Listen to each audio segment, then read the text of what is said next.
I bought a 79 series Land Cruiser with more than 500,000 Ks on the clock in April last year. And this is everything I did in year one. Maintenance, fixes, upgrades and downgrades.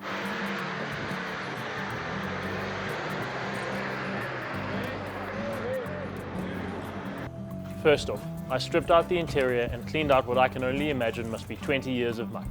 I didn't have any mechanical experience then, so the user manual became my nighttime reading.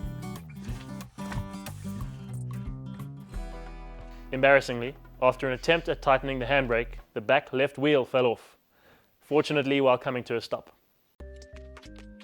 On the 1st of May, I did my first basic service. I replaced the oil filter, the air filter, the pre-fuel filter and the fuel filter. That all was done at precisely 509,855 Ks. A couple of days later, with a bit of confidence growing, I successfully adjusted the handbrake and did a 4-wheel rotation. Basic stuff, but to me it was a big deal. From when I got the cruiser, I did occasionally get what are known as death wobbles, and after a bit of research decided that eliminating the problem was best done by checking things one at a time, from simplest and cheapest to most complex and expensive. Spoiler alert, I did have to run through the whole list eventually to eliminate the problem. I'll go through that list in another video. The tie rod and relay rod ends needed replacing, and once I completed the job, I was really very impressed with myself. I also got a new Dobinson's steering damper and installed it. Reverse lights not working, I had to replace the reverse light switch at the gearbox. I also replaced the windscreen wiper blades and the windscreen washer pump, which unfortunately broke on me a few months later again. So the wipers work, but the sprayers don't. Nothing glamorous, but it all added up. Every fix taught me something, and slowly my confidence and enjoyment grew. In midwinter, to try get the heater working again, we ran into a few other problems. By we, I mean my dad and I. He has always been mechanically minded and tried to teach me these things growing up, but I just paid no interest in. Now, fortunately, we have the opportunity to share the interest together. We cleaned the radiator and put in new coolant after replacing the thermostat, which had been stuck in the open position, meaning that the engine was running cool. We also replaced the heater fan resistor because only 2 of the 4 fan speeds were working. We did a top-up of the oil, brake and steering fluids, and replaced the V-belts as a precaution. With all of that done, the heater unfortunately still didn't work, so I'm open to suggestions on that one.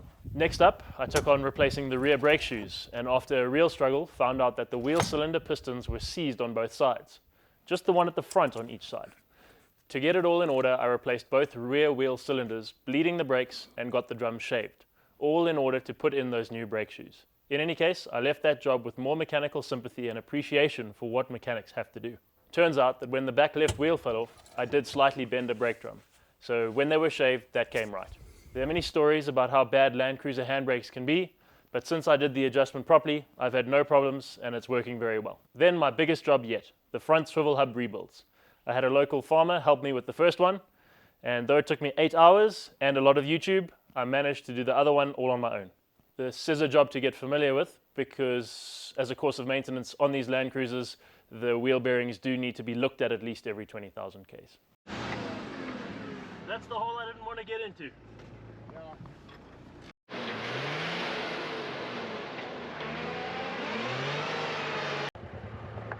Yes, yes, excellent. Whoa, whoa, whoa, whoa.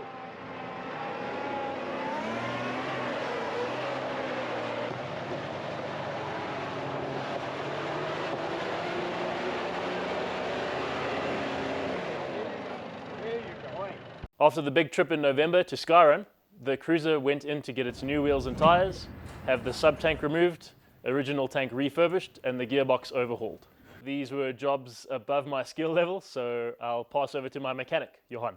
Synchros gear number 3, gear number 4, second gear, first gear. On your main shaft, they changed some of the parts, but not everything. You've got a lot of wear here, where your intermediate shaft connects on your transfer towards your main shaft for the 2 high gear number 1, 2, 3, 4 and reverse and 5th gear.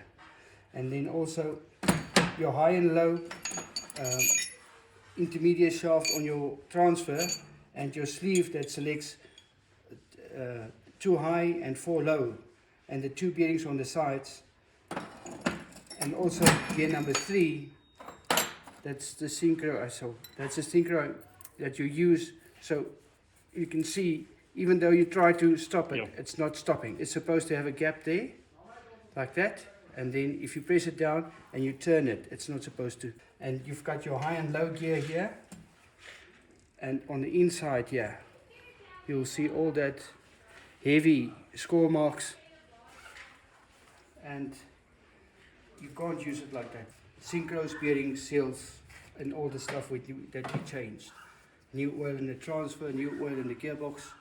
So far everything's fine. There's no oil leaks. It's selecting, it's not jumping, everything is 100%. Love your work, thank you so much. 1 year ago, I didn't know a thing about working on cars. Today I've done more jobs than I ever thought I could, and I've really started to understand the bucky I drive.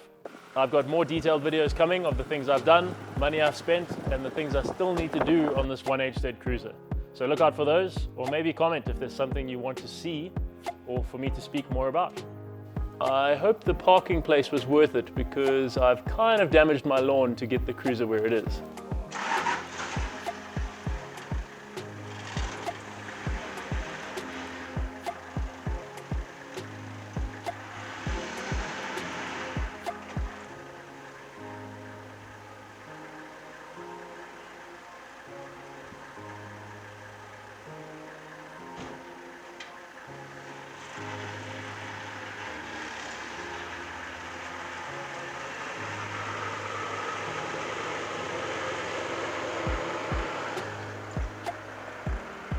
That was just flipping stupid.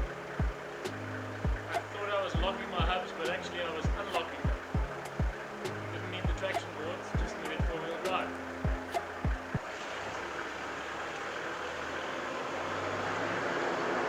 My wife's gonna love this.